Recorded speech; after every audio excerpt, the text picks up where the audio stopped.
Hey everybody, welcome on back. It's the Rubbin is Racing podcast with Spider and Large, as you can see right behind me. It's myself, it's Spider and Quigs in Chicago. We have Moonhead remotely from someplace, I'm assuming down south. I really don't care. And then we got Manoli on the ones and twos. We're back from a very exciting week in Chicago. Spider and I and Manoli have now been back-to-back weeks where we've had rain delays and where we've been live at tracks, or maybe it's us. I don't know, but I just want to start off by saying that this podcast is brought to you by our good friends at Cabo Wabo Tequila, which is the unquestionably Mexican tequila with the undeniably American taste. And it's not just tequila. Quiggs, do you remember what type of tequila it is? It's damn good, thick-cut Blue Weber agave tequila. 100% Blue Weber agave. Fuck, I thought I had it. Let's say people walk away thinking, it's only 98, 90. It's not. It's 100% Blue Weber agave, and it makes a difference. And Cabo Wabo Tequila is the official tequila partner of NASCAR, so we had a bold splash to any race day watching with Cabo Wabo Tequila. And if you're heading to a race this weekend in POCONO or anywhere else in the world, come celebrate race day with Cabo Wabo. But Cabo Wabo wants to remind you to leave the driving to the professionals, so please enjoy that thick-cut, bold taste of Cabo Wabo tequila responsibly. Grab your buds and a bottle of Cabo Wabo tequila for the boldest race day experience. You got to be 21 years or older. You got to handle this stuff responsibly because it is dangerously delicious. Thank you so much, Cabo Wabo, for your continued support, and we're looking forward to the Cabo Wabo 250, which is coming up in Michigan in a couple of weeks. Boys, how's everything going? Welcome on back. How's life? I feel like I just seen you. It's been really nice. It's gonna be nice to have a couple weeks break without you guys. How you been? Yeah, man, good. I'm tired. Long couple weeks between Nashville straight into Chicago. The Chicago race was incredible. There was a lot of surrounding events in the city leading up to it during the week. And then obviously a weekend filled with festivities. I still feel like my voice is not at 100% from screaming over the engine sounds at Chicago.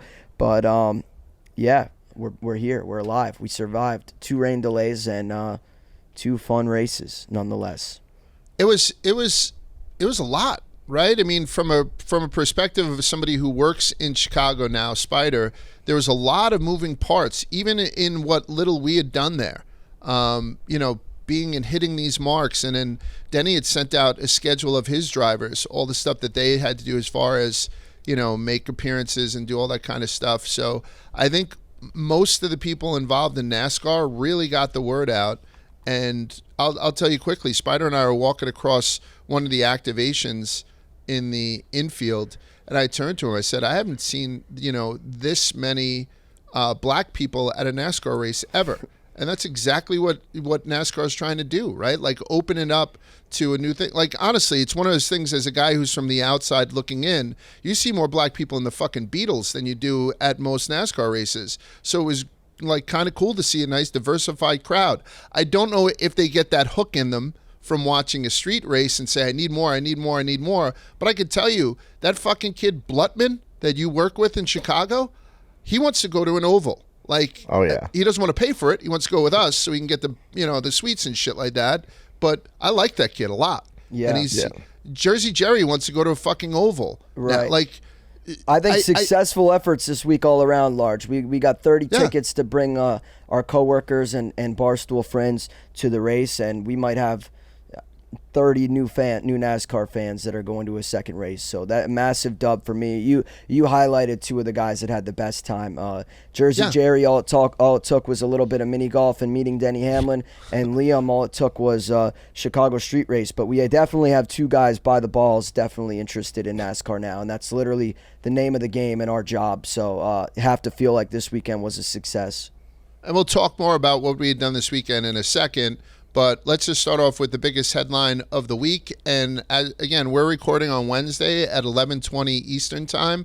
So about an hour ago or so, it was announced that Bubba Wallace would be fined $50,000 and no points for during Alex Bowman during the cool-down lap after Alex had won in Chicago. So they had gotten into it earlier in the race, where Bowman got into him. Bowman was extremely apologetic, said like during the race delay he had texted and tried to call Bubba to say, hey, listen, I'm sorry I screwed you so hard. I apologize. Apparently Bubba didn't see anything like that, as I'm sure these guys aren't playing fucking Candy Crush during the breaks either. And then he just, doored him during the cool down lap where he got him into the wall. Alex Bowman's car actually kind of hopped because it went up onto the wall, so maybe there's a little bit more steam to that. This is a great opportunity for racists on both sides of the aisle because there are now so many people talking about the white privilege of Chase Elliott not getting a fine, and then other people saying that Bubba Wallace should be buried underneath the prison for doing something that seemingly gets done, at multiple races during the season. So it's a huge opportunity for that. But what we know is that no points, 50 grand, and Chase Elliott, who people think did something similar with Daniel Suarez, and NASCAR did put out some sort of reasoning for why they didn't also find Chase Elliott, has certainly caused a lot of buzz in and around social media. How do you guys feel about the fine? Do you think there should have been more? Do you think there should have been less?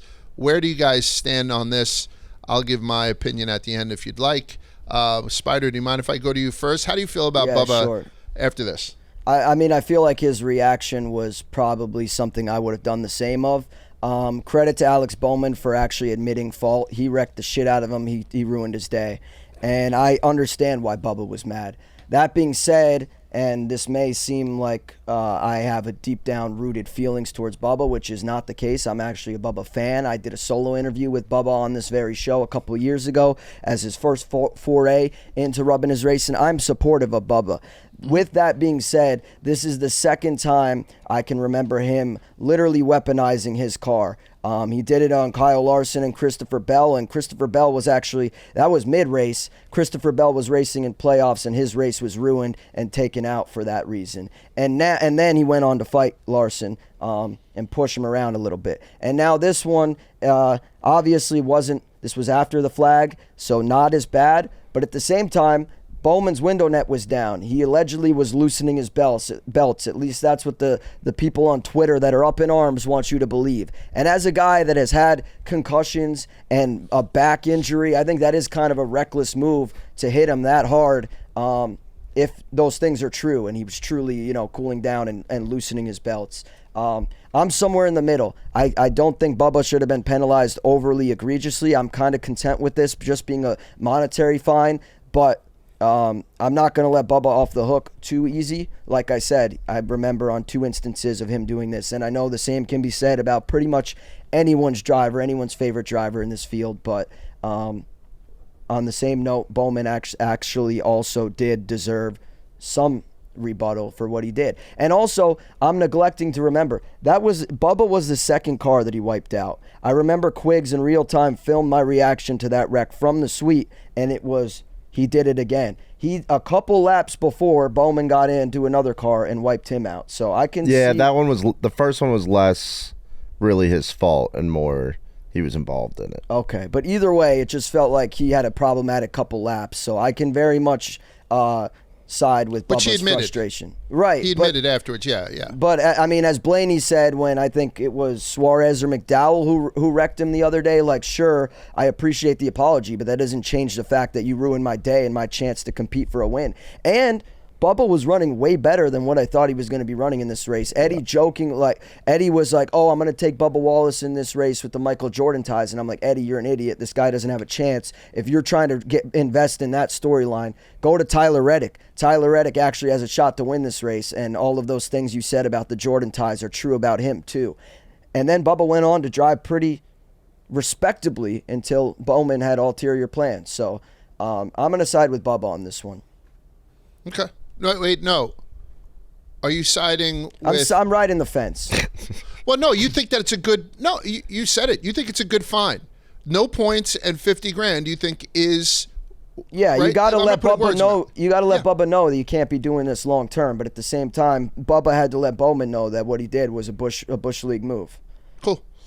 Quicks? Yeah, I'm also, I guess, on the fence to where, I think Bowman himself was said that Bubba shouldn't get penalized, and when that happens, it's almost like, are you gonna penalize him for something the driver didn't care about that much? But if you did have to put a blanket punishment on it, I bet anything under caution or post race contact that's intentional, I'm fine with like a blanket. You get fined for that. Just because you shouldn't be doing it at that time anyway. I was shocked to see how often it happens. Like somebody put up a montage of how often this happens. Can we just agree on one thing right off the bat?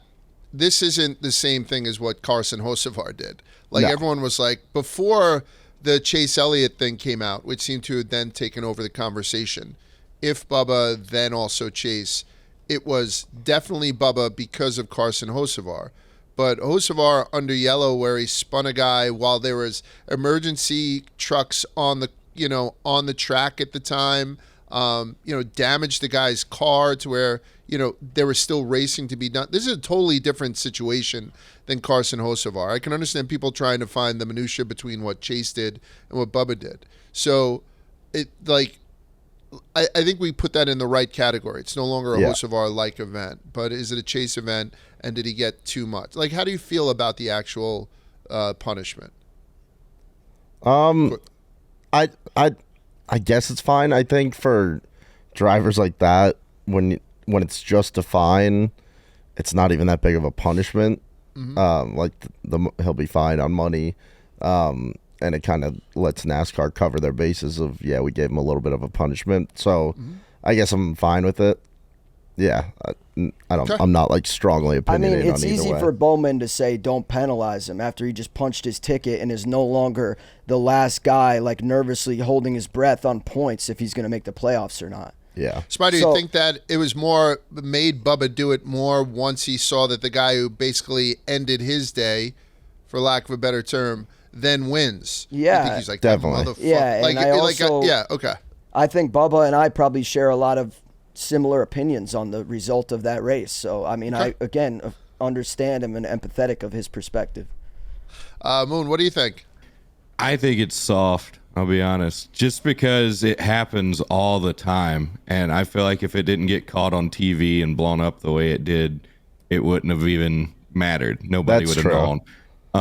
I get it. Like, I'm fine if going forward they say if you put somebody in the wall post race, it's $50,000 penalty. Like, I'm fine with that because it could. I mean, shit happens. Freak accidents happen. Like, if something were to go wrong or he was just unbuckling the wrong way or his hand was in the wheel, like something bad could happen. I see the safety aspect of it, but I think it's soft. I mean, it happens all the time. And if they do want to be like that, they have to be consistent now. Mm-hmm. Like I think 50 grand and 25 points for spinning someone under yellow, I think that fits the crime. I think this is a little bit too harsh. Ding somebody if you want, but if this was done to a lower driver who had also had a legitimate reason to do this because Bowman had spun them. So, that 50 grand is a pretty big hiccup. And I don't know, what little bumping I've seen in cooldown laps, like when Truex had done it to Denny this year, you see it all the time. I don't mind it. And NASCAR now is going to be into the minutia on why they didn't do it to Chase. They said the in-car footage shows that Bowman had to catch his car after the Wallace contact. The force of the contact apparently caused his hands to come off the steering wheel, which didn't happen in the Elliott-Suarez contact. Like, I don't think if NASCAR is going to do this, they can afford to make that minutia. Like, if you hit somebody during the cool-down lap, boom, boom, 25 grand. Or in this case, it was 50 grand. I thought it was a little bit egregious. So if they want to keep stamping out 25 grand and all of a sudden J.J. Yelly knows, listen, I'm going to fucking door this guy during the cooldown lap, but it's going to cost me 25 grand. Like, he knows what the thing is and that it's going to be enforced every time, then I guess I'm okay with it. But if they do this spot only when it's caught on network TV and all that type of shit, I'm not saying that they're showing favoritism towards Chase Elliott. I realize that it was a different set of circumstances or perhaps a different set of results, but consistency has got to be key here, I think. Yeah. And 100%. It might end the cool down contact, which I don't know. I think is kind of fucking cool, right? It's kind of a cool storyline. It's sort of like throwing your helmet and or throwing a punch. Maybe tell guys, don't take off your fucking belts. Don't take down your window nets until you're back at your pit.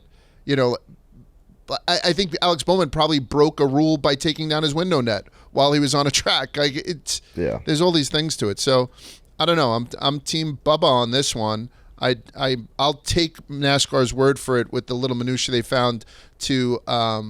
He keeps saying that, chat. From, what does minutia mean, man? Like a little tiny facet that you wouldn't normally think was important, but that's what they found. Like, so if they're going to make the distinction that Chase Elliott doesn't get fined because Daniel Suarez's hands didn't come off the wheel, like he didn't hit the wall, like those are little tiny aspects of this little minutia that caused them not to give Chase Elliott a $50,000 fine as well, right? Because it's not apples to apples. That's a SAT word. Minutia's the new word. I'm like the anti-Harvick. Yeah. You know, that race was lit, boy. So anyway, so that's the Bubba Wallace thing. And it's in the book. So 50. I don't think he's going to appeal it either. Probably just who cuts that check, by the way? Does Bubba's come out of his fucking pocket? I don't know. I feel like that's got to be 2311, just taking the loss, operating cost expenses. One thing though, I have an issue. Does he hand it in? If they're gonna say that they looked at his hands or whatever coming off the wheel, are we gonna start like? Is that like now the grounds for whether it's a penalty or not? Like, are we gonna have guys flopping in the race cars when they get hit, like just fucking flailing around when they get hit every time? We're gonna open up a can of worms. Yeah. With this. Yeah, oh, that would be fucking awesome. The flopping generation. Awesome. Yeah, just have and that would be minutia. Haley Deegan, so Haley Deegan and AM Racing have officially parted ways. Everyone saw that Haley had taken their name off her social media the week before because that's apparently how you break up with people now.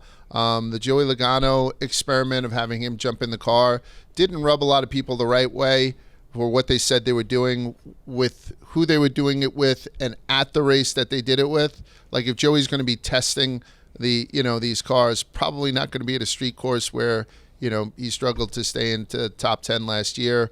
I don't know. So Haley Deegan, is she washed now? I don't believe so, but I think she still has a career somewhere. We have no problem with Haley. She's been extremely good.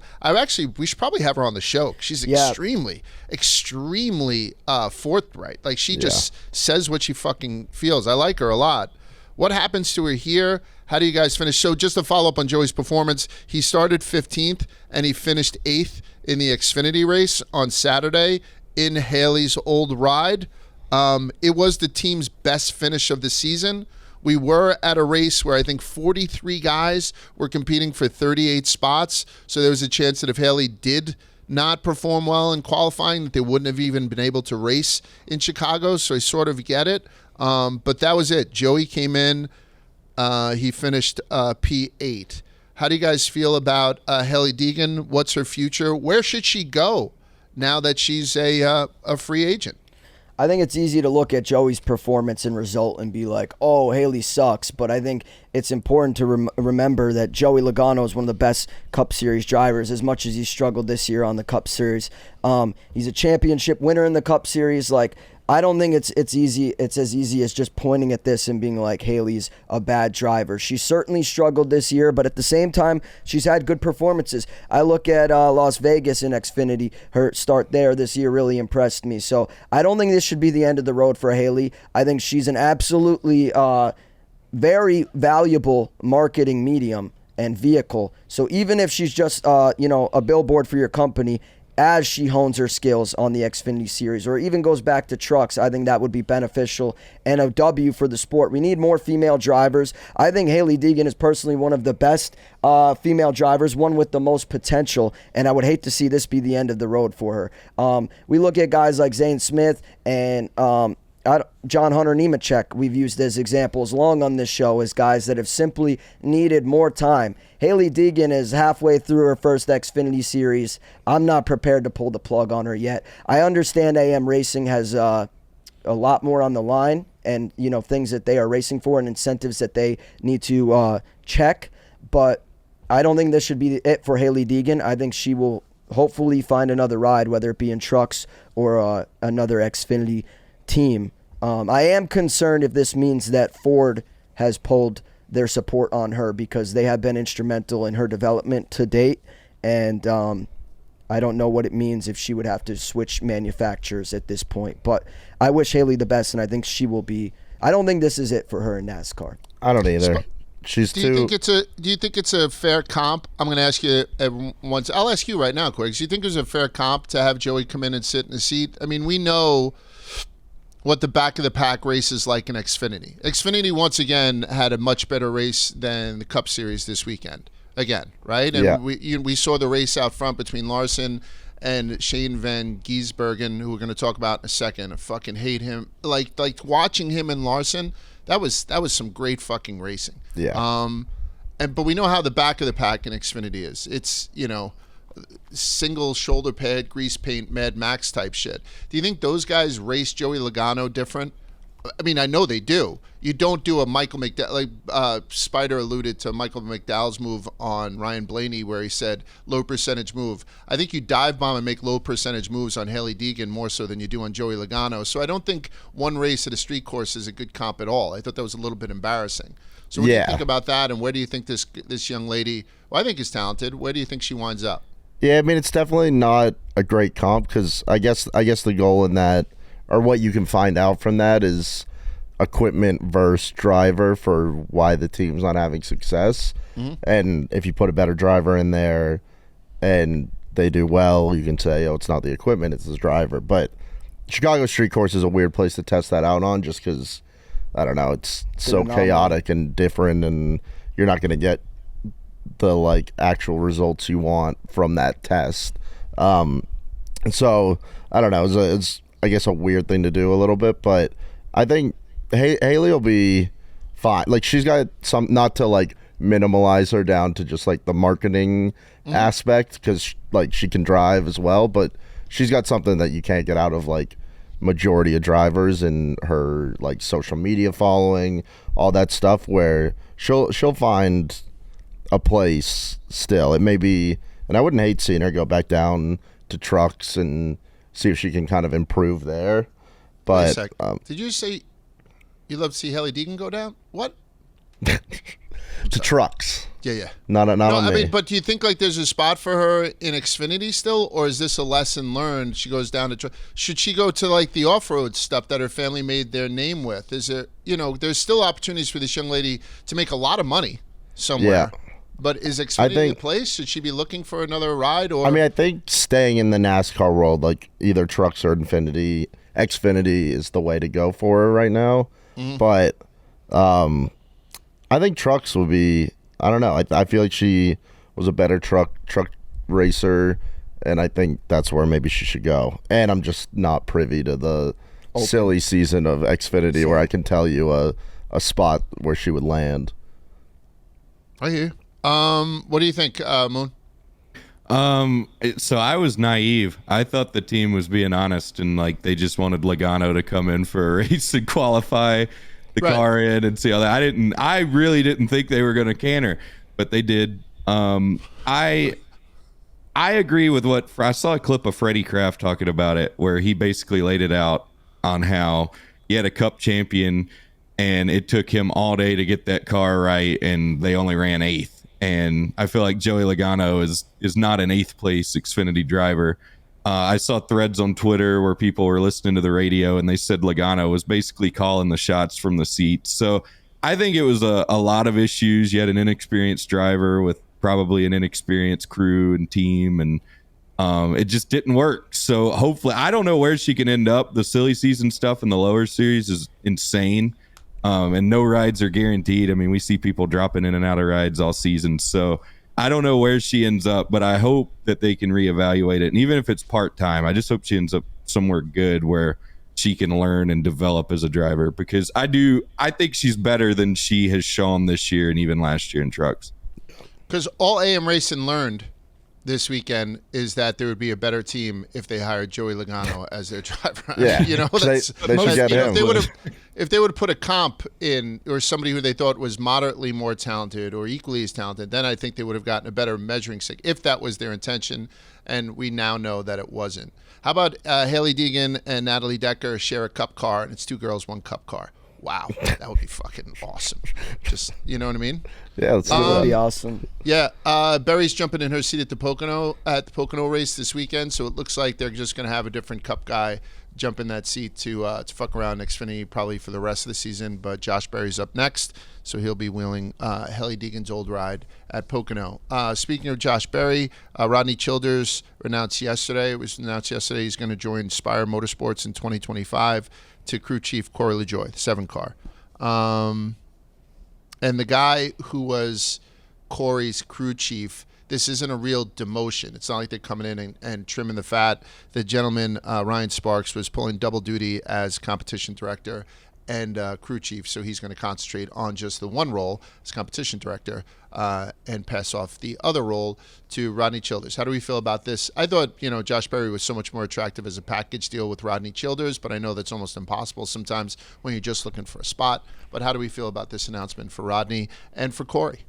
Stunned and encouraged would be my take. I feel like Rodney was one of the guys that every team was going to try to put a contract in front of or try to recruit. And for him to land at Spire would probably be not my first or probably like third or second or fourth pick. So, yeah, it was pretty surprising. And to see him be paired up with Corey LaJoie is certainly surprising a lot as well, too. I would have liked to see him, one, stick with Josh Berry, or two, even get a better driver than either LaJoie or Berry. No offense to either of those guys. It just feels like, to me, Spire's trying to do everything they can to give Corey LaJoie an opportunity to win. I appreciate them getting much more competitive over the last couple seasons. It feels like they used to be kind of like a laughing stock of the sport, and now they're making tremendous headway. So I'm very encouraged. I'm just not sure that this will result in the results that they're hoping for. Who knows? Who knows? Yeah, maybe Rodney and Corey work together for a year, and we see more of what we have come to expect from Corey LaJoie, and then they decide, hey, we'll put Rodney with Michael McDowell or Carson Hocevar or whatever else they got going on at Spire. But either way, I like Spire. I like that they've, taken a big step towards becoming competitive recently, and I'm here for it. And they threw him a bag probably, right? They had to. He had to get a bag. He had to get a bag. Good for like him, I said, right? I imagine every Cup team tried to have a conversation with him. So for him to land on Spire, money had to have been speaking loudly. Yeah, that's what I was going to say. I was going to say this is, if anything, just a big get for Spire. Big free agency signing for them. I kind of like the moves they've been making. Also, McDowell, I think he's been really good at front row. The same can be said what I complimented Spire. Front row has taken massive steps recently, and I feel like a good reason of that has been the success of Michael McDowell. So to see them get a veteran driver that's kind of a road course ringer that has won Cup Series races, I think Spire's making some pretty good kind of like sneaky moves. Like, I wasn't super tapped into where Michael McDowell would go or if he would even leave front row at all. And they made something out of that, as they did with Rodney Childers here. So I think they're kind of moving in the shadows and making great moves at that. Does this heat up Corey's seat?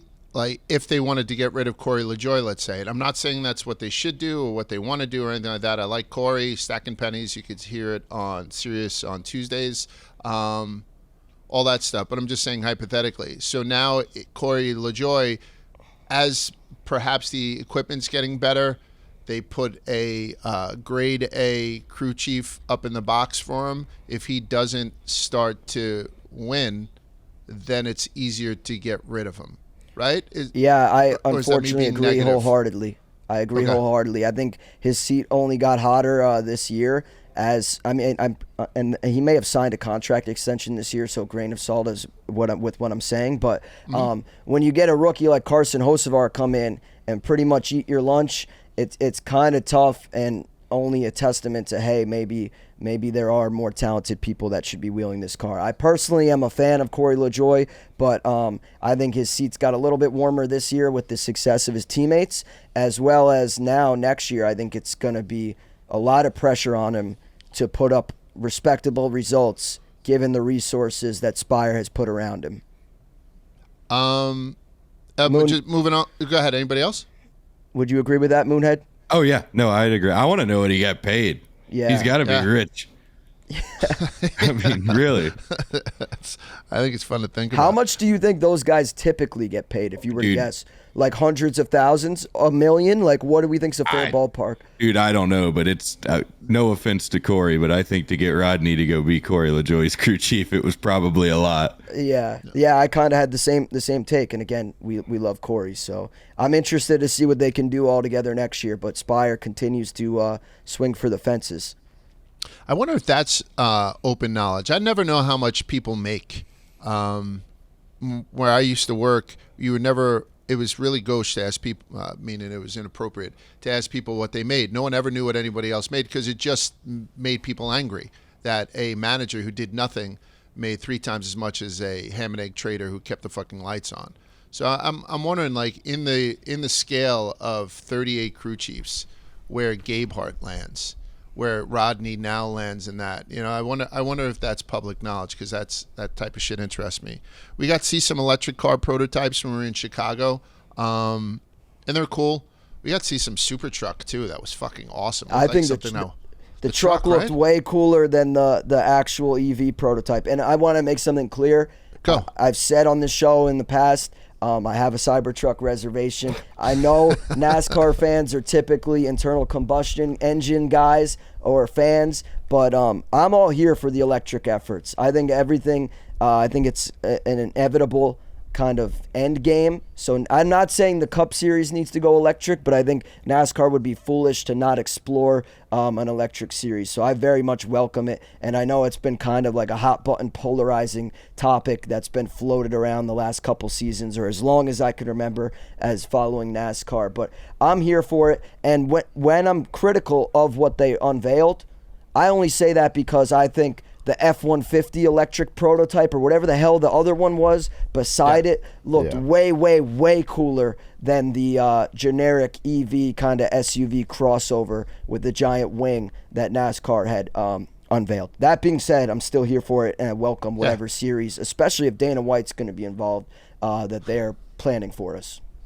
But you know what it's going to do? It's and I know you're not looking for it to take over the Cup Series by any stretch of imagination, to have some sort of EV series or something. Yeah. But it's quotes like this that drive people crazy. John Probst, NASCAR's Senior Vice President and Chief Racing Development Officer, right? That's a real job, said he thinks that electric racing could reinvent the fan experience, and one option could be a DJ. So he's saying, think about it, because if we start racing electric cars, we could have fucking a DJ the whole time. Like, I don't know who that appeals to. But I also realize that some of the best fucking music you have in the background of video games is when I'm, on a racing game. Like, you know what I mean? They have that cool shit in the background. So maybe having some giant fucking guy with a light up marshmallow head in the middle of the infield, on the 1s and 2s during it, maybe that's a selling point for me to go to an electric race. Otherwise, it will be fucking quiet. Yeah. Like, it'd be Which so I fucking kinda strange. Hey, I'm going to get Go ahead. crushed for this take. Go. I kind of think sometimes the races are too loud.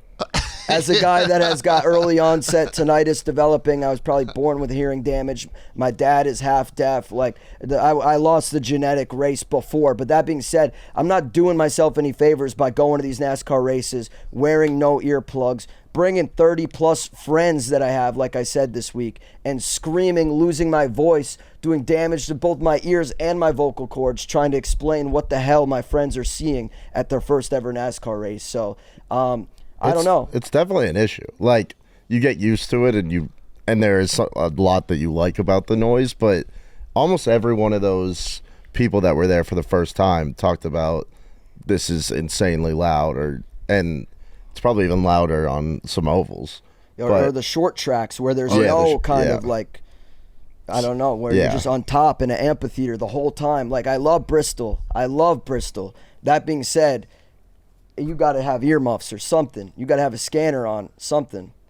What a gash you are. You're going to get dragged for saying your little ears hurt during NASCAR. But now, can you imagine, I'm not spending a lot of time on this, but I always find it fascinating. Can you imagine now showing up at Bristol and it being, for all intents and purposes, stone quiet? Like, No, I think that the first even thing if- you say to people, Spider, because I watched you, as you were telling people what the experience was going to be. Obviously, you explained to them what they're going to see in the pits and all. But one of the first things you explained to them is the sound. You know, like when people say you go to your first drag race or you go to the Chili Bowl, how unhealthy it is for your lungs. The first thing people tell me is you're going to be sick the next day because, for whatever reason, you're just choking all that shit. First thing you notice about a NASCAR race is the sound. You take that out of the equation for even a lower tier race. That's fucking weird, man. It's gonna be very weird. It's I definitely think it would be weird but different if you lined up 35 electric motor cars and Right. had them run single file or two wide at Daytona, like that shit's still gonna sound cool. It's just gonna sound different. Yeah. Yeah. It's gonna sound like.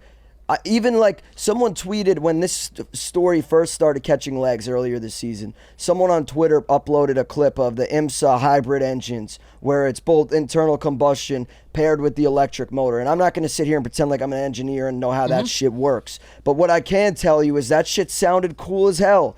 I think there's a happy medium between just blowing people's ears out and having it dead silent on the track and like what you and I hear when a Tesla drives down the street. All together on the track, electric engines would still perform and sound very cool, I think. And it Plus 100% DJ, yeah. But that it 100% would be weird just because it would be cars and they should make some noise. But all other sporting events don't make noise. Like Think of Wimbledon. But even like basketball, football, like nothing else has the players or what you're watching making like loud noises. Like, I agree with you 100%. The loudest noises at most events is the crowd. The crowd I totally and- get that. yeah. But we pride ourselves as NASCAR fans with gentlemen start your engines. And yeah, I know, I agree. now it's gentlemen start your engines and it's like yeah, like, I'm just saying it won't be like an awkward silence in stadiums. Like it's still going to be. Yeah, it's true. Yeah, I guess I'm putting it all of a sudden into a fucking very quiet church. But Yeah, there like will you be a can lot hear of a stuff pin drop. going on, comparatively. But again, like I mentioned the Memorial Day thing where they shut down the motors, for that moment of silence after the second stage, in the 600. Yeah. And to hear that place go from engines to no engines, it became extremely reverent. But I know it was a moment of silence, so nobody dared talk. And so if it was closer to that for the whole race, I'm in. I would definitely go to a couple of these, and I'll hang out next to Diplo as he's doing his thing, and I'm watching the race.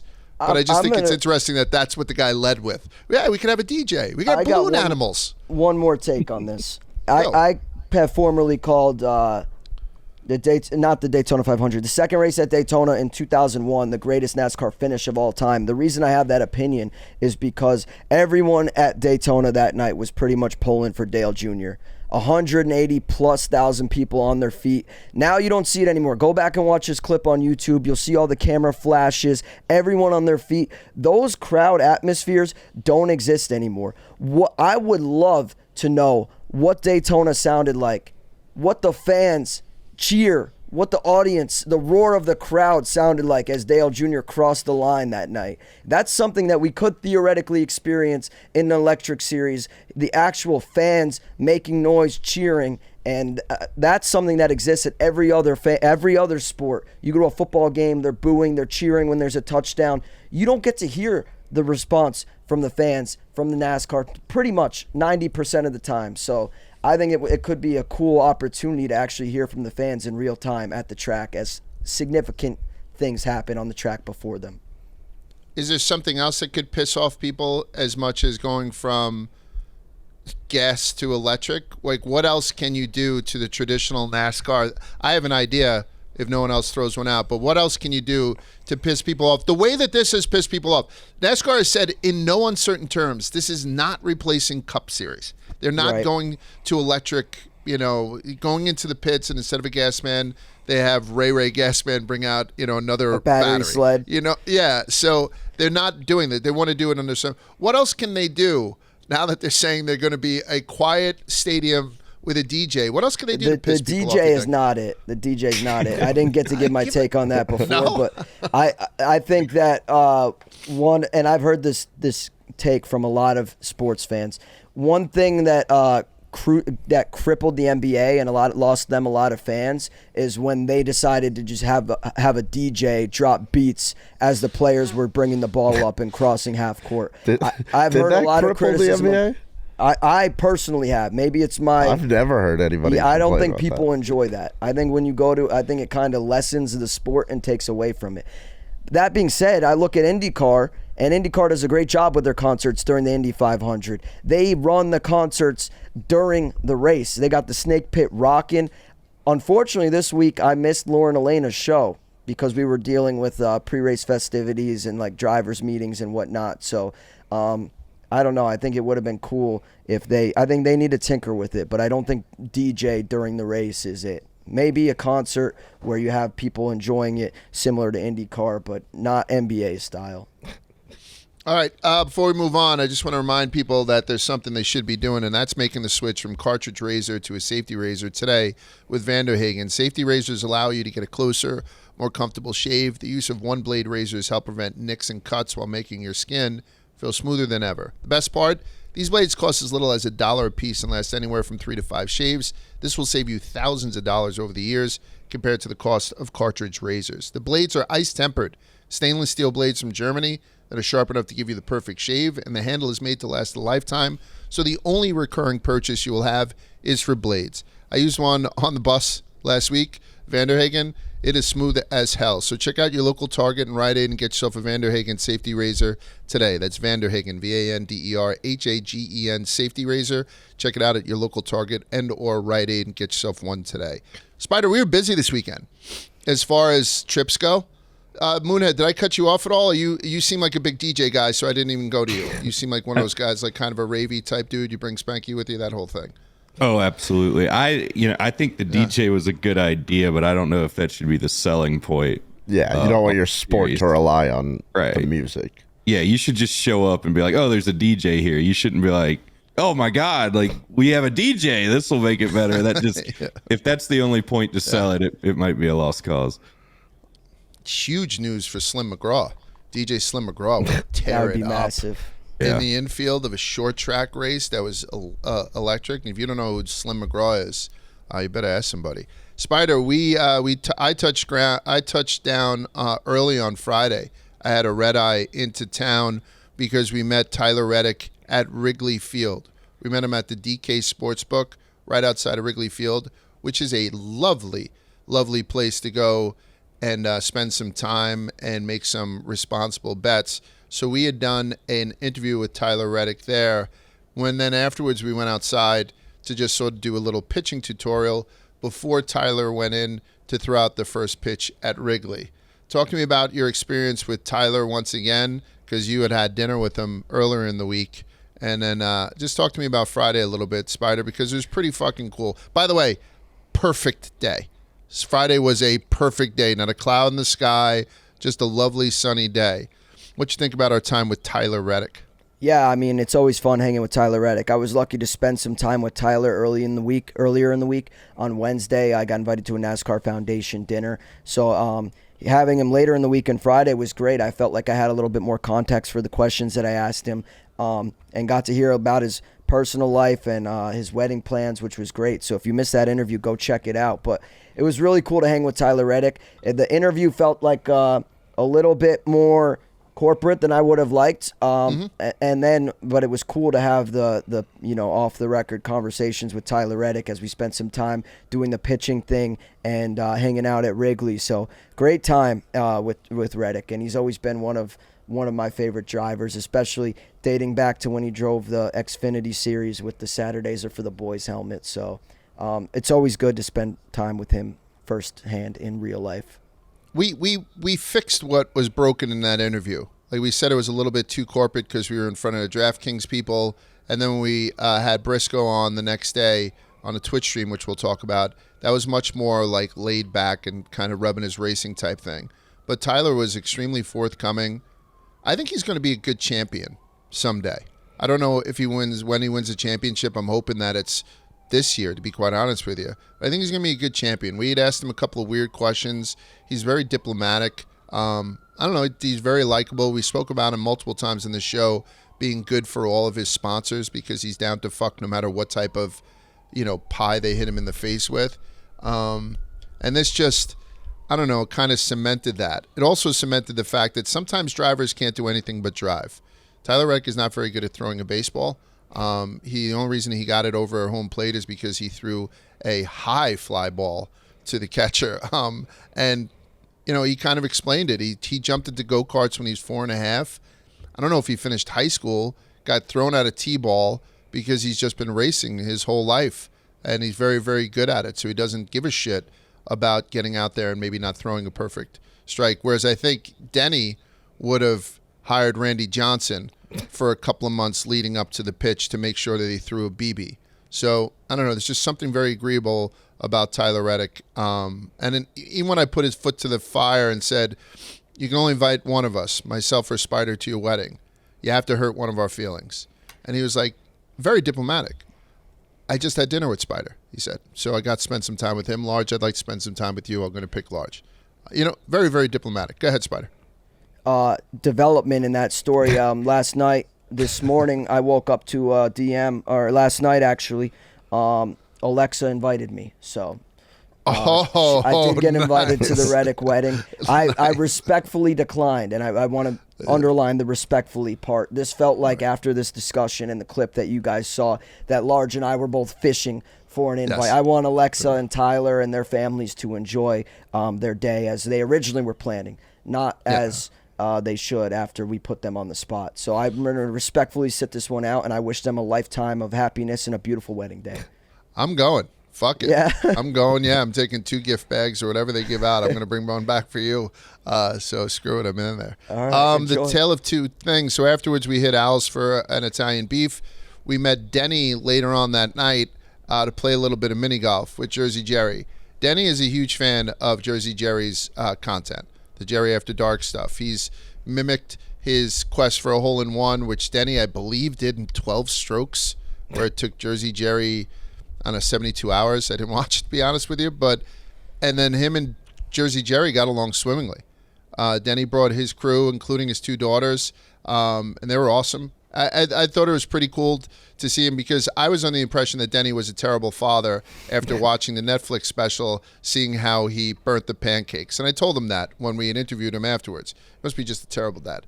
But he was awesome with the girls, and it was a real pleasure, right? Didn't you see a more human side of Denny than I beat your favorite driver? You know what I mean? That short track rate, like it was much more of a human feel towards. Oh, by the way, we got mentioned in Actions Detrimental. He had mentioned how he was playing with us and stuff like that because someone had asked him if he's gotten more competitive since he's gone in with Michael Jordan. He's like, no, I'm a competitive asshole. Ask the guys at Rubbin is racing. I was up 8 strokes in mini golf and I never took the fucking foot off the gas. Yeah, douchebag. But what did you think? What did you think of that night? What did you think about the little bromance between him and Jersey Jerry? Dubs all around. One of my biggest efforts in this show or in this kind of lane of content is to get these drivers and get them in a human level, like you said, Large. Get them away from the track. We all see them every Sunday on the broadcast. It's cool to see these guys at the drivers' meetings, as you saw in the clips from us at the track this weekend. But that happens every week. Like, you can go in the driver's meeting and set your watch to it that you're going to see all 36 of those guys. What you can't do is get these drivers or your favorite driver away from the track very often and see a human side of them. So I always appreciate whenever we can do that. Denny's another guy like Tyler Reddick that has been very good and down to do whatever we want with us. So it was kind of a lot of moving pieces this weekend, so I'm glad we were able to get something on the books, and we ultimately decided on mini golf, and I think it turned out great. I know Denny loves golf. Formerly golfed with them for a foreplay video, and I know he's very competitive, so I thought it would be perfect. And knowing that he wanted to meet Jersey Jerry, Jersey Jerry's also another guy that loves mini golf. It was perfect event because we got to get Denny away from the track. We also got to get Jersey Jerry involved in NASCAR. So Jerry played mini golf with us, went home, watched the Netflix documentary, and then was texting me the next morning like, hey, do you have a ticket for me today? I want to try to come to the track. Unfortunately, it didn't work out. He wasn't able to make it, but I'm confident we can get Jerry to a race down the line. Jerry drove from Wisconsin. He had played around and drove right from Wisconsin to the mini golf, so he showed up like an absolute hardo. Yep. Golf shoes, golf shirt, slacks, the shirt. Like, he showed up, I think maybe wearing a glove. That's not true. Yeah. So we were like, holy shit, this guy's all in, but it was because he had just come from around. And it was also a nightmare for him to even get there. Yep. With the Chicago street race, all the streets being closed and whatnot, he had to take like a detour. And for a minute, I thought he was just going to say, Spider, I'm not going to make it. See you, man. But he ended up coming, and I appreciate Jerry for that because, as I said, he had no interest in NASCAR before. He gave me 2 hours, and now hopefully we got him hooked. Yeah. And, like sometimes you bring people to events like this, which aren't traditional NASCAR races, and they come show face and leave, right? We're not looking for anything more than that except a couple of retweets maybe. But and sometimes you don't even get that. But Jersey Jerry had gone out of his way to do this. We appreciate. And now him and Denny have something cooking, I know, along with you, Spider. I'm not going to reveal that yet because I think it's right as it gets or do you want to talk about it? I think we got some exciting some exciting productions in the works that we're still ironing out. As I said, this past weekend was very stressful, so I'm hoping the second attempted production with Denny and Jerry will be a little bit more buttoned up, smooth, well produced, and we won't have as much stress to worry about because I have a lot of ideas for things that we can do together, and I want to bring them to you guys. So make sure you're subscribed and on lookout because we're going to try to triple down on this. Yep, that's all I got. Also, maybe I'm in the process of setting up, in the name of Denny Hamlin. Denny was nice enough to send us 2 racing sims to the office. So as soon as we're done and off the air here today, I'm going to go put the finishing touches on those. And hopefully we can get back with some streaming content very soon as well. It'll be fun. Let's talk about the third driver that we spent some time with, and that was Chase Briscoe. And it was a good time to have Chase on. He showed up to this Twitch thing. So in the middle of the infield, they had something called the Content Cave. What the fuck were they calling that thing? The NASCAR Content Pod, which is weird because we went to the pod to record a pod. Yeah. And we had to do some drone thing with some guy who's a very talented drone artist. He's done some stuff in and around the sphere. So Spider had seen some of his work. So we had shot some sort of promo for him with Spider and I sitting on a couch. That drone came like right up to my nose and then around the room right up to my nose while the guy was 50 yards away. It's very, very impressive to see that stuff up close. But most importantly was Chase Briscoe. I love Chase Briscoe. He had to kick open the door to the Content Pod because he brought so many gifts for us, which is always like a wonderful thing. What did you take away from that interview, Spider? It's like he's just we say this a lot about drivers. I'm sorry if this sounds like a broken record, but he's just like a good person, right? Chase Briscoe? Yeah, he's an easy guy to root for, even after let this be the benchmark. Let this be the benchmark.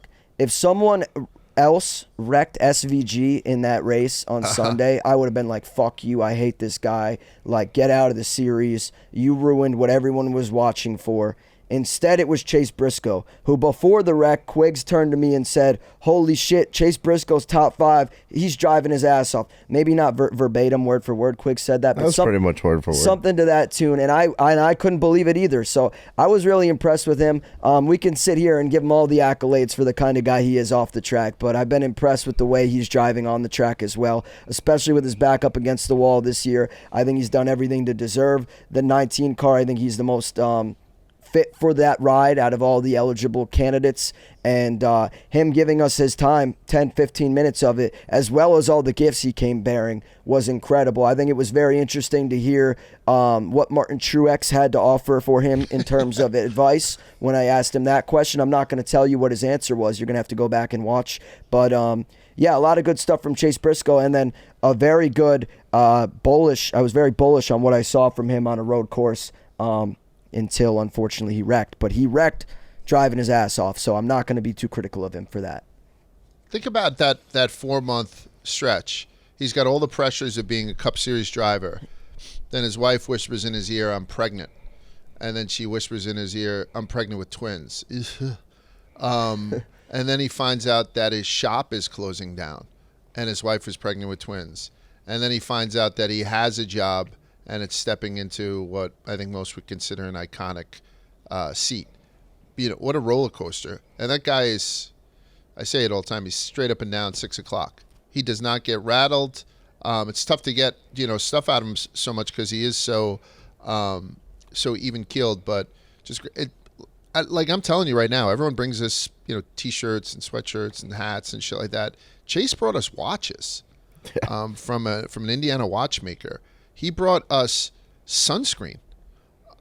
Like stuff that was kind of thoughtful because I'm obviously built like a manatee. He gives us some sunscreen. He gave us sunglasses from one of his sponsors. I got a straw hat. Panama Jack. Yeah, a straw hat, a couple of hats.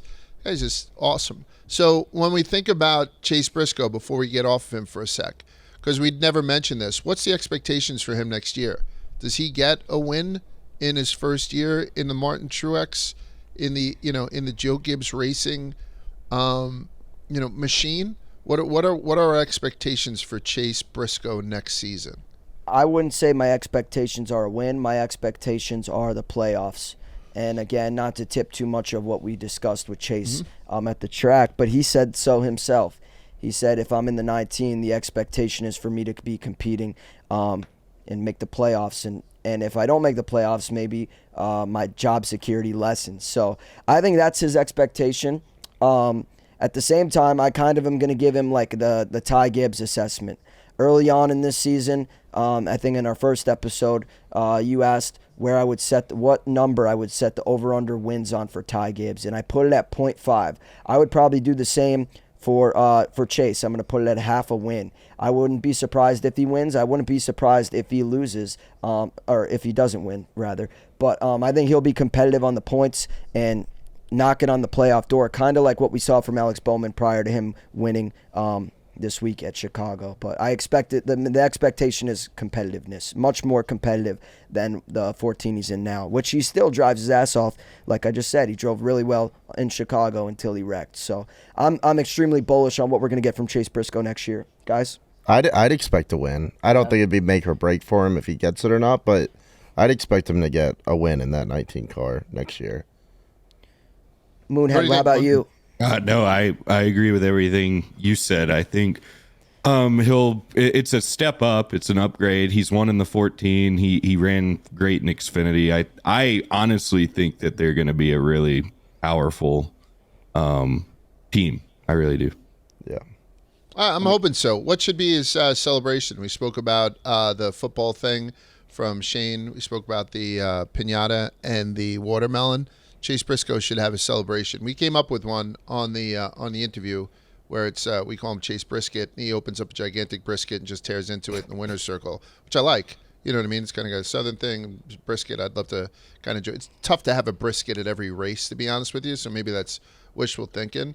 But, and you don't have to answer now, but we have to find the perfect, before next season, the perfect victory celebration for Chase Briscoe, because I want everyone. If you're not giving me the fucking DJs, Spider, I need everyone to have a weird celebration. So I got two. Go. I told Tyler Reddick in our interview with him that he needs to start throwing Jordans into the crowd or hang them on like the catch fence like they do in like spotty neighborhoods to simulate that a drug dealer is nearby or whatever it means. Anyways, Chase Briscoe, I think he needs to install a hitch on the back of his Cup car and pull a Bass Pro tracker boat or one of their ATVs or side-by-sides on his Polish victory lap around the track after he fucking wins. And if he can't do that, I want him to get in a Mahindra tractor and start mowing the grass of the infield or the tri-oval or where he would do the burnout like Daytona, mow the little grass after the race in his Mahindra tractor. That's what I'm working with right now for Chase Briscoe. That's what I got, guys. What do you got? Some serious props involved in That's a logistical nightmare, but it would be absolutely blow up the world type good. You know? Burn it. How about a burnout on a fucking tractor? I don't even know if that's possible. If he burned them down like the 4 feet tires, imagine a burnout. That would be. Hot as shit. Better than the brisket.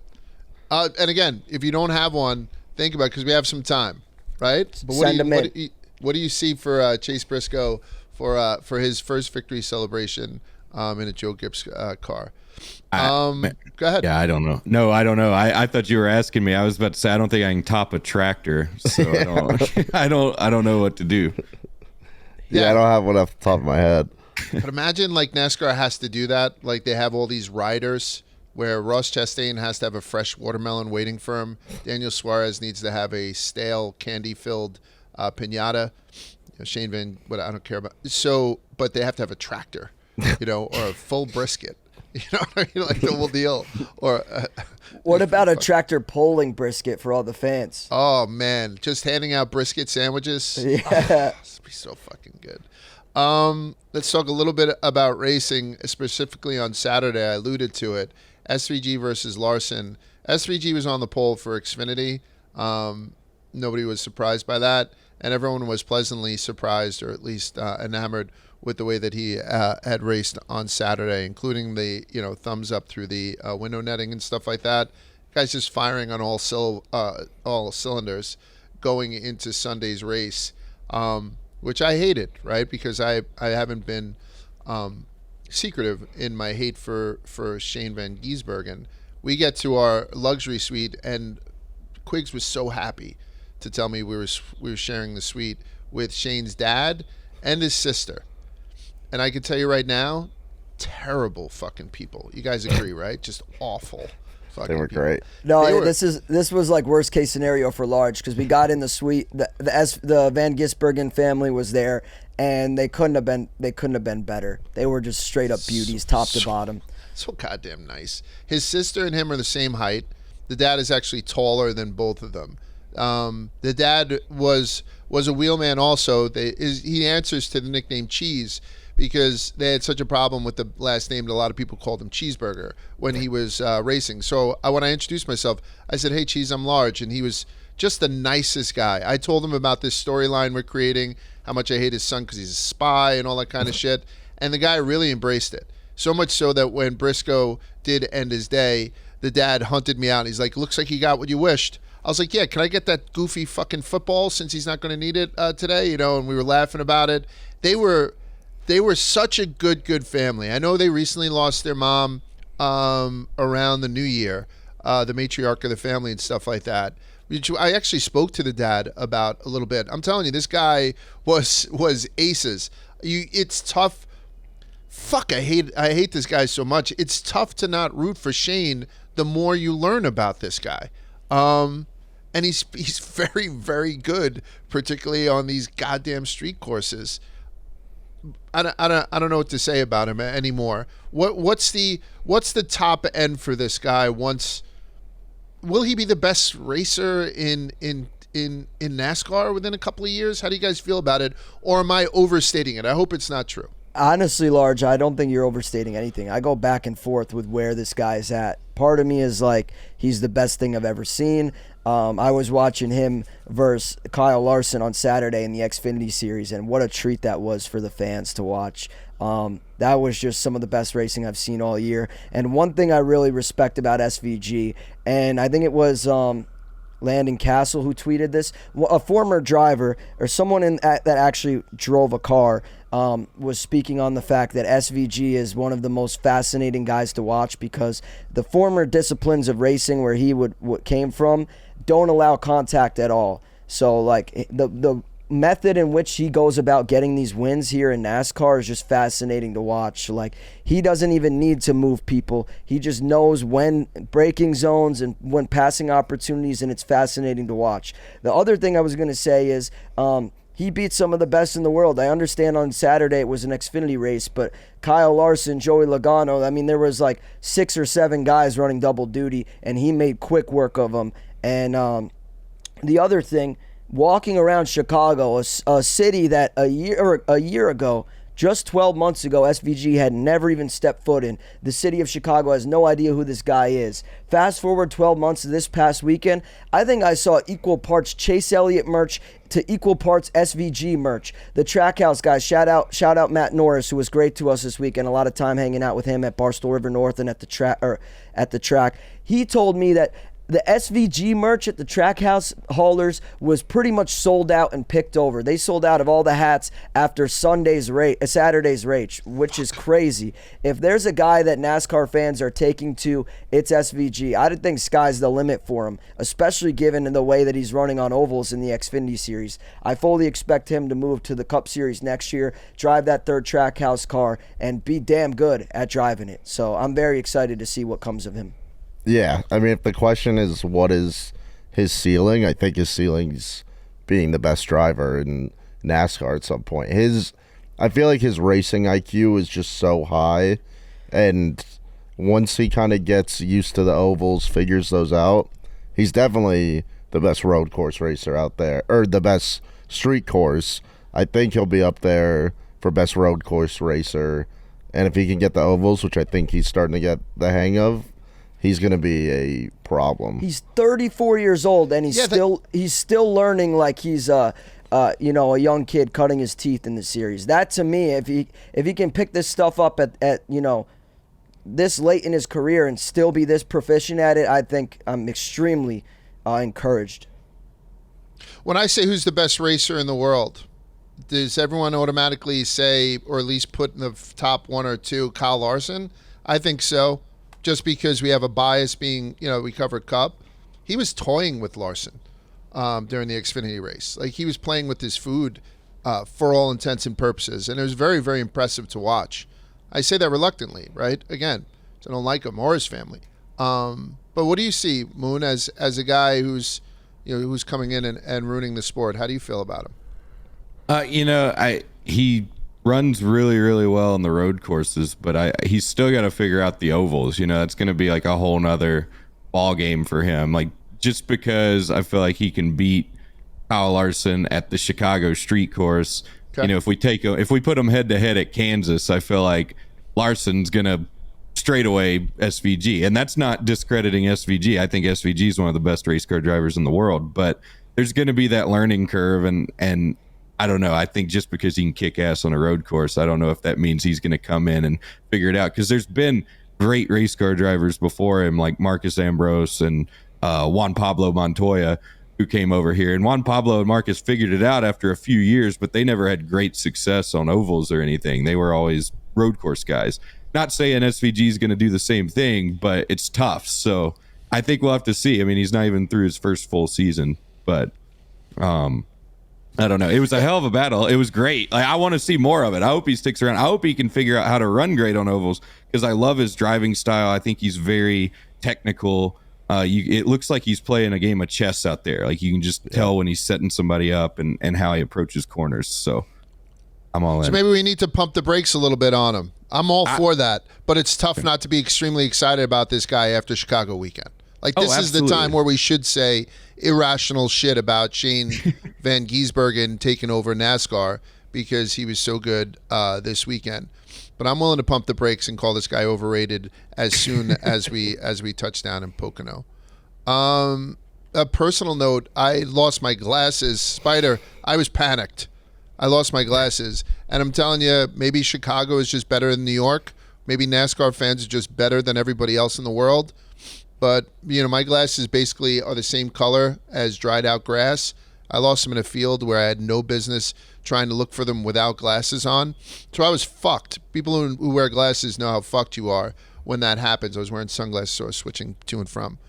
Some NASCAR fan picked up my glasses, not knowing they were mine, obviously, and put them on this white pedestal. So I was able to see them from like 100 yards. I don't know. I think it's just worth mentioning because I always have something that's pretty positive to me whenever I go and go to these NASCAR tracks. That's a big W. Shout out whoever did that. I mean, that you saw. I was bummed, Spider. I was bitch about it. Yeah. And I was not confident that Large was. I thought you were fucked, to be honest. Yeah, you gave up on me. You were like, you're on your own, asshole. Shout out 88-year-old Buddy Guy. We went to his concert. fucking guy was playing a guitar with a drumstick. I think he was playing a guitar with a sweat towel for a while. And he dropped lyrics from this song called Cheaper to Keep Her on me and Spider and I and the group of people that we were there with. And I know it's not going to be a very long time investment, but I'm now a big fan of Buddy Guy for however long. He turns 88, I think, this year. So he's not buying any green bananas, but I finally jumped on the Buddy Guy train. So shout out him. Shout out Nascar for bringing an absolute, ringer of a blues man in to do something before they went on to the Chainsmokers, which you said was great. Honestly, I think Keys Buddy Guy might have been better than Chainsmokers. He killed in it, terms right? of like my expectations. Yeah. I didn't know who the hell Buddy Guy was. Again, forgive me, Buddy Guy. I was not familiar with your work. That being said, after this weekend, you got a fan in me. I never seen a guy play electric guitar at 87 years old with a drumstick, let alone a sweat towel. I didn't know what I was prepared to walk into, and he blew my doors away. So I'm a Buddy Guy now.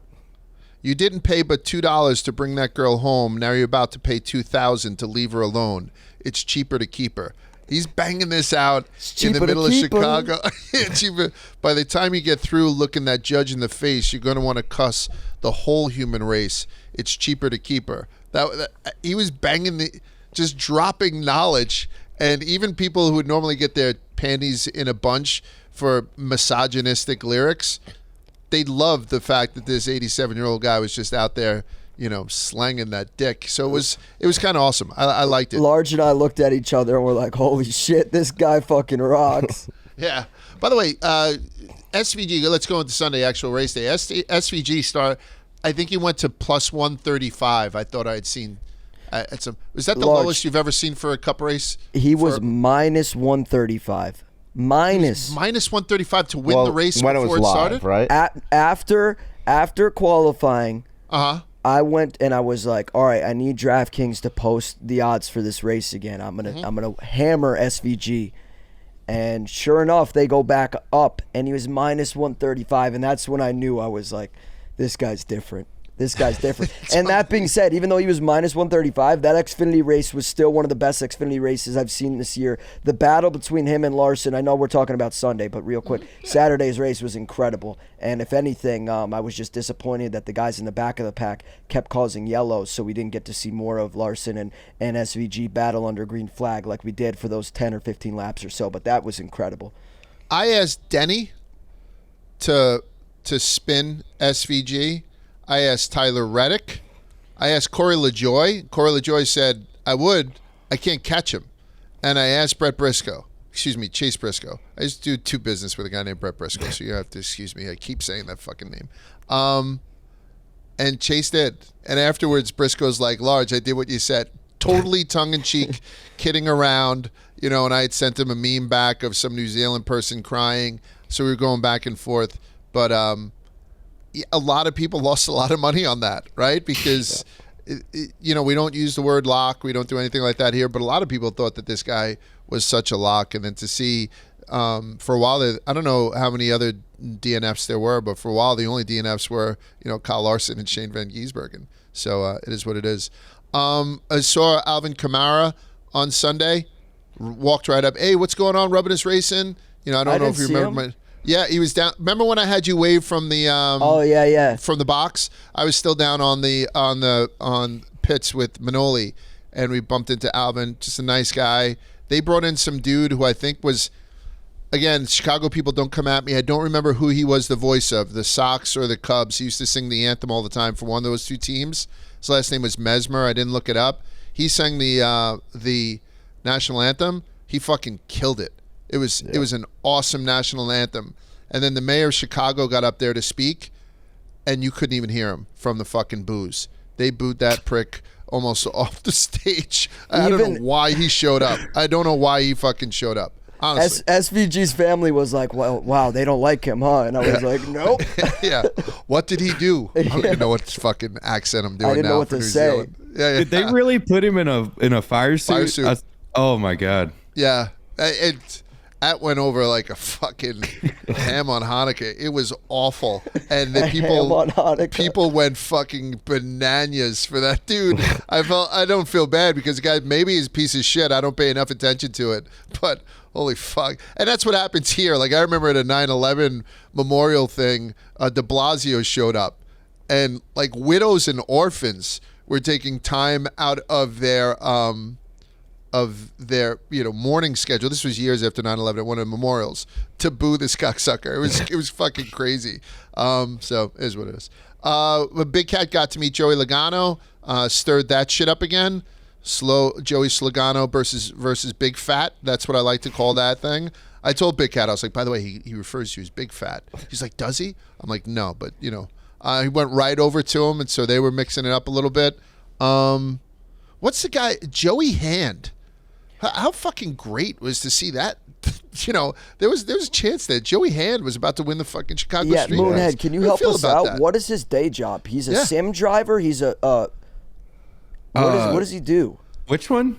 Joey Hand was a guy. Oh, Joey Hand. I'm sorry. I there's several sim people who were there. Keegan Leahy, who like actually races in the Pro iRacing series, was spotting for Bubba. And he does he drives for 2311. I know I'm going down a rabbit hole, but he drives for 2311 in the NASCAR series, and he also does sim work or engineer work for them. Joey Hand is an old I don't know how old he is, but he's a sports car dude. I don't know a ton about him. I know he flipped his ass off at Mid Ohio one time, but that was really all I knew him for. But he's run some NASCAR stuff. I thought it was cool that he won a stage because. I mean, I pretty cool that two non-regulars won the stages. How often do you see that? So, yeah, everyone was asking us about him, particularly when he won stage 2, as Moonhead had said. I had nothing in the tank for it, other than the fact, he's got a cool name, Joey Hand. But yeah, so, but we were up in the booth. I was telling Moonhead before he had gotten here, when the rain had come, it was beautiful that day. And then all of a sudden it wasn't. It rained biblically. They had to put sandbags out in front of some of the luxury boxes.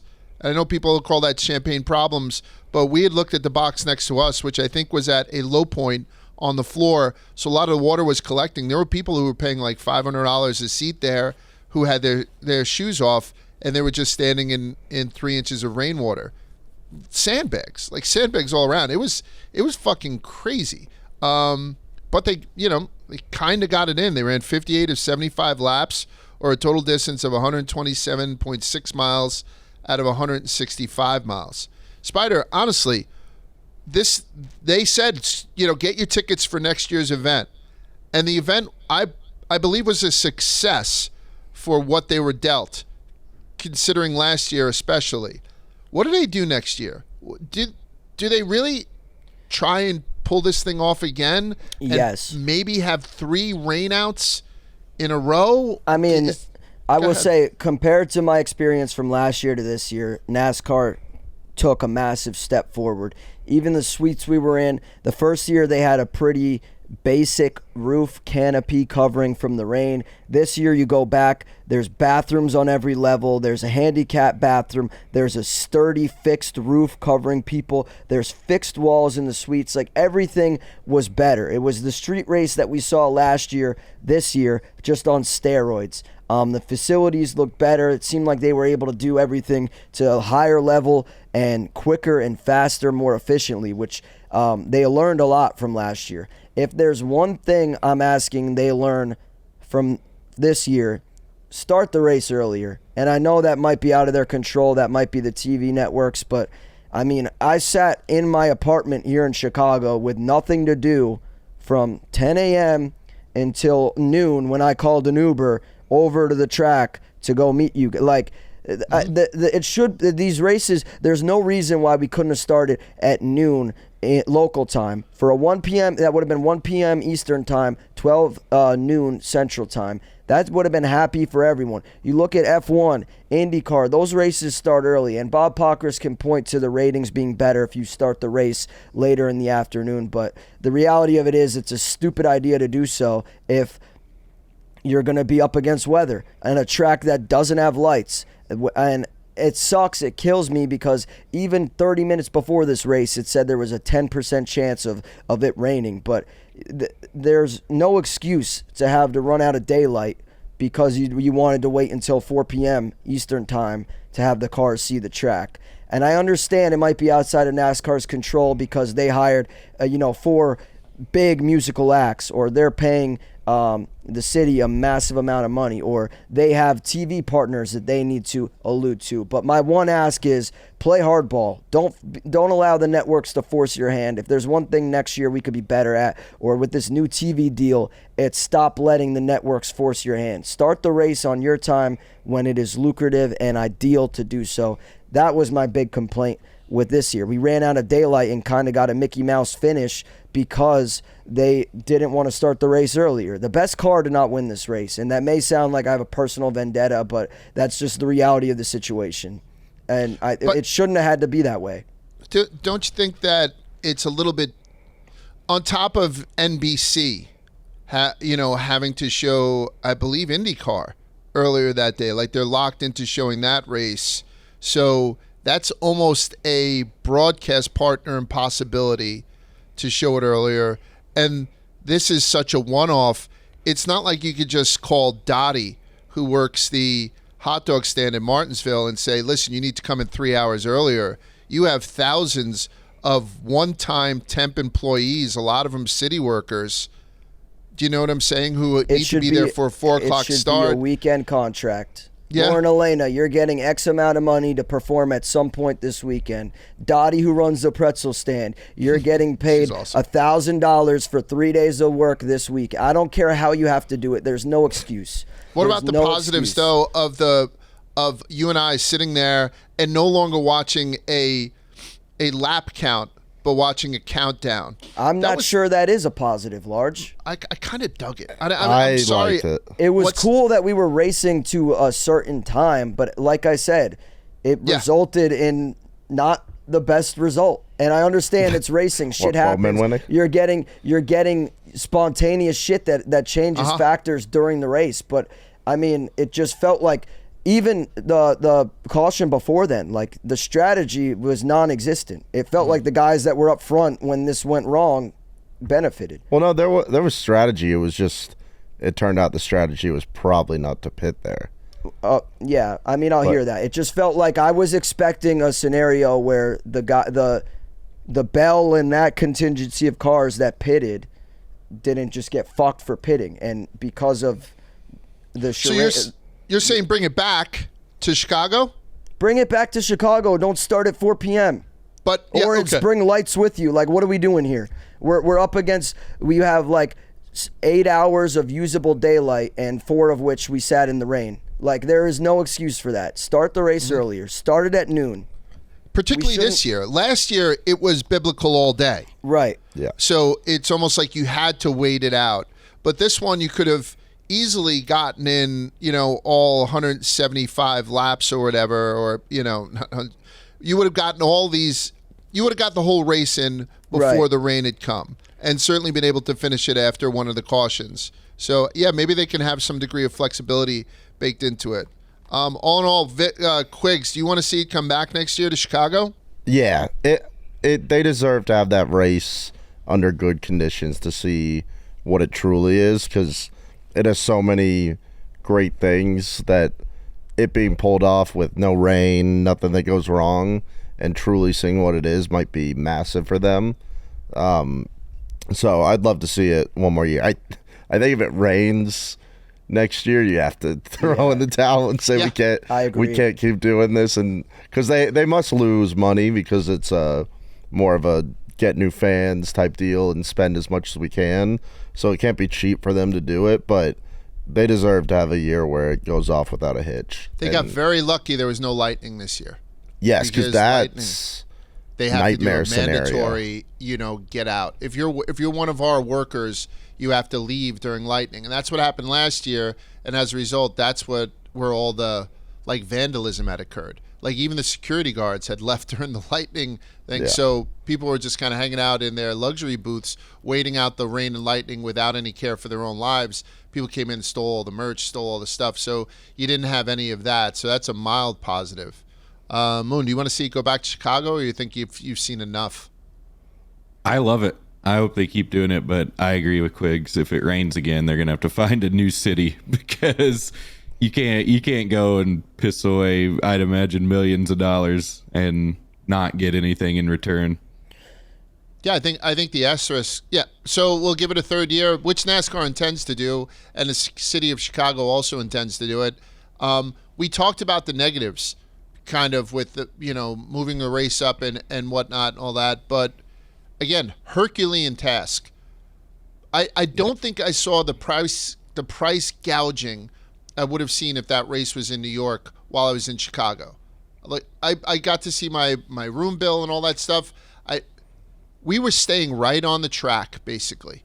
One of the people we were with had a corner suite that was looking over the track. I know a couple of people had that same experience. I was able to hear some of the concerts, and I watched the end of the Xfinity race in my room.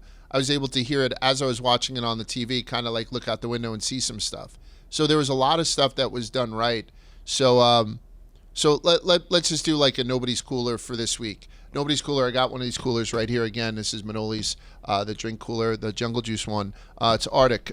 Great quality gear. Shouldn't cost a whole paycheck. So Arctic, premium coolers and drinkware that are overbuilt, not overpriced. So durable products that cost 30 to 50% less than competitors. So ultra tough coolers, ultra light wheeled coolers, soft pack coolers, and insulated drinkware like the one that I have now that locks in the temperature whether your drinks are icy cold or hot.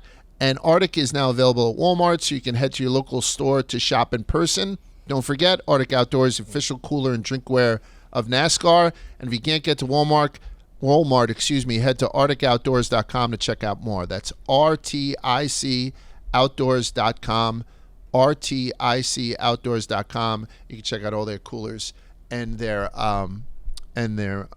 insulated drinkware. I was tempted to give it to NASCAR just for pulling this off, because being there with NASCAR people, we see just how many moving parts there are. But if you guys don't mind, I'm going to give the Nobody's Cooler to that dude who ripped down the flag.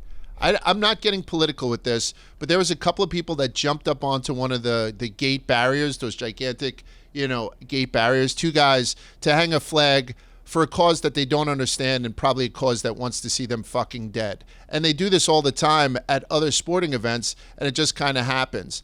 I wonder if it would have been able to happen with NASCAR running in a traditional non-NASCAR city like Chicago, a city that's, democratic and all that kind of stuff. But two guys went up there to put up one of those flags, and in typical NASCAR fashion, some fucking drunk dude ran up, fucking ripped the flag off, and threw it away while the cops basically just looked at him and were like, nice job, young man. Yeah. And I thought, for me, that's kind of refreshing to see. I don't care what the flag was.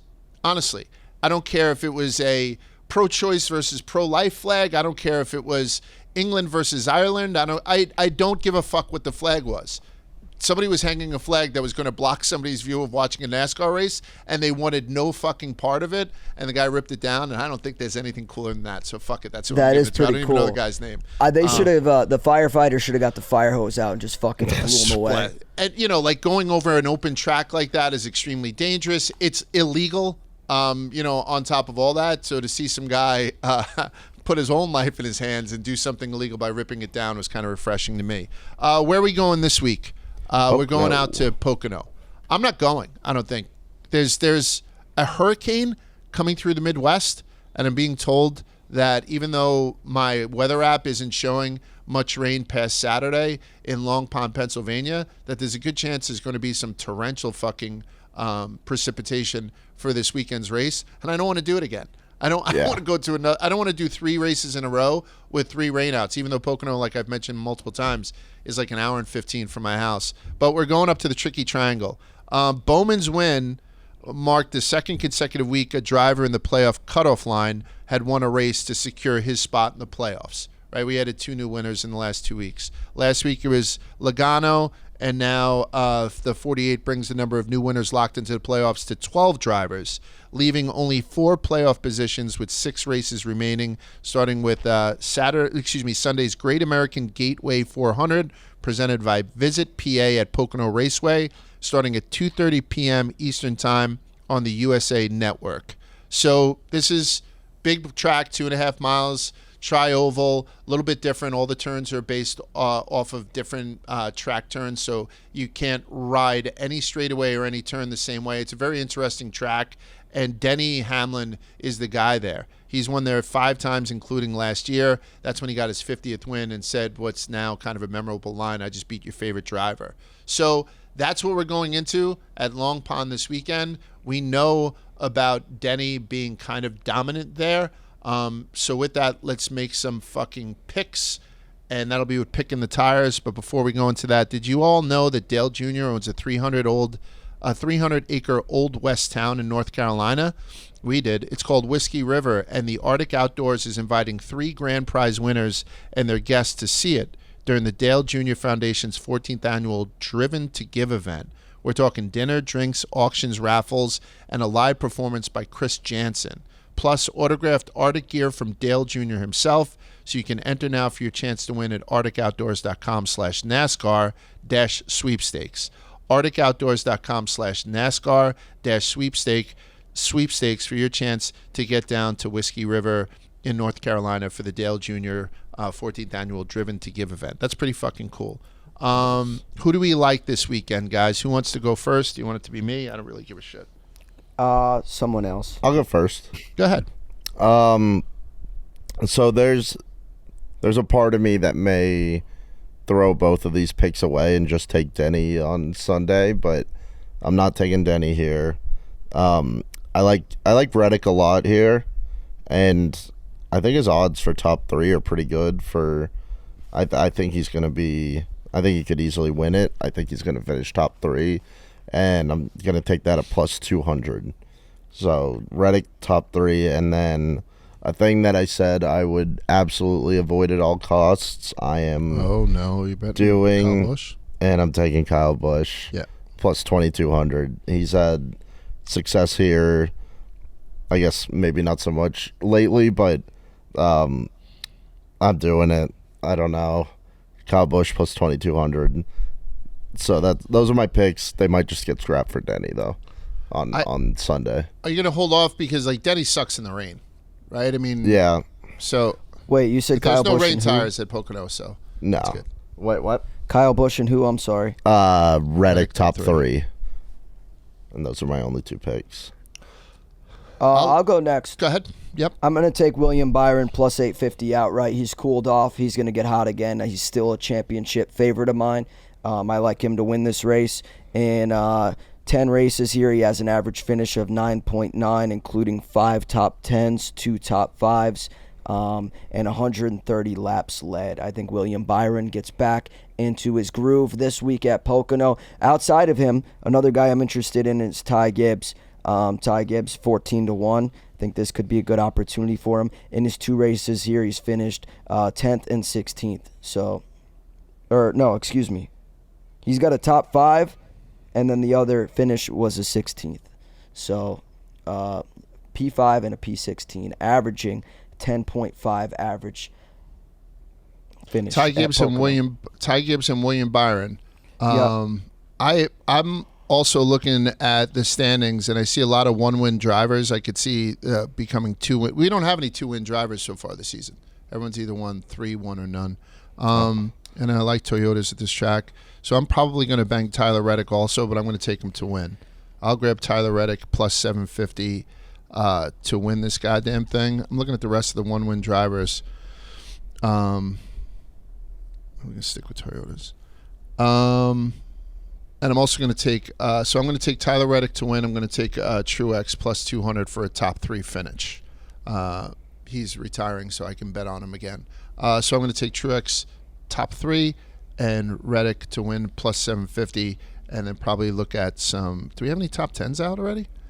It's so much better. Top 10s are up.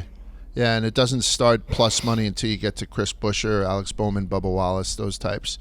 So I took a look at that. So yeah, I might add a couple to it. Toyota is minus 115 this week. Everyone's all over the fucking Toyota's jock. Yeah. So you can grab Ford for plus 400. I might just throw that down as a whim too. Grab a plus 400 on Fords, even though I'm taking 2 Toyota drivers. That's it for me. What's up, Spider? I kind of like Josh Berry plus 350 for a top 10. Kevin Harvick in his last 4 races here has 3 top 10s, 2 top 5s. Now Berry wheels that car. Berry racing for a job. It sounds like Noah Gragson will be announced as I'm sorry. I don't know why I said that. Josh Berry has got his job with Yes. Wood Brothers. Like I said, the silly season has been crazy. So It's crazy. I still think Josh Berry top 10 is juicy and worth a look at plus 350 given Harvick's previous experience in that very car. I like that bet. I like that bet a lot. Anything jump out at you, Moon? I like the Reddick one. Blaney, he got his first Cup win there, so I like him. I know the Fords aren't doing great on the big tracks, but Blaney sticks out to me. But I can't remember the last time one of mine hit. So Okay. Join the club. Same. Spider, what were you saying? Because we're now creeping up on 1 o'clock on Wednesday, and we're expecting Spider. What's going on today? That we're It expecting? sounds like so. I guess this is the pick segment, but we'll do a little silly season as well. It sounds like from the information we gathered at the track this week in Chicago that Noah Gragson is expected to be announced as the newest front row motorsports driver here in just a couple minutes. So we wish Noah continued success, and I hope that it is him because, as you guys know, I'm a big Todd fan. So Todd and Noah together with another open seat for whoever that will be, shaping up to be a good, fun team to root for over there. Yeah, so congratulations, premature congratulations to Noah. We just consider that something that's gospel as soon as we stop this podcast. Thank you, guys. We've had so many people come up to us at Nashville and so many people come up to us in Chicago, take pictures and do all that shit. We love it. And all the kind of stuff, like some guy had walked by us, hey, I'm listening to you guys right now, as he was just kind of walking along whatever the walkway was and stuff. All that shit gets this old man hard, so I appreciate that. That's it for this week's Rubbin is Racing. Good luck, everybody, with their bets. Enjoy Pocono this weekend, and we'll see you guys next week. Is there anything else we need to plug before we go? Anybody got I anything? don't think so. We'll have any- some content coming out from Chicago over the next couple days, but that's about it. Chicago vlog coming, as well as maybe some footage from our mini golf escapades with Denny. So I'm going through the Denny stuff now, so that'll be put into make some sure you're sort of video. subscribed. Don't miss these videos, guys. We're going to keep them coming. Yeah, subscribe to Rubbin is Racing across all social platforms. We're going to have a vlog out from Chicago at some point on Friday, and then obviously this is dropped on Thursday. Alrighty, that's it, guys. We'll talk to you soon. Have a great weekend.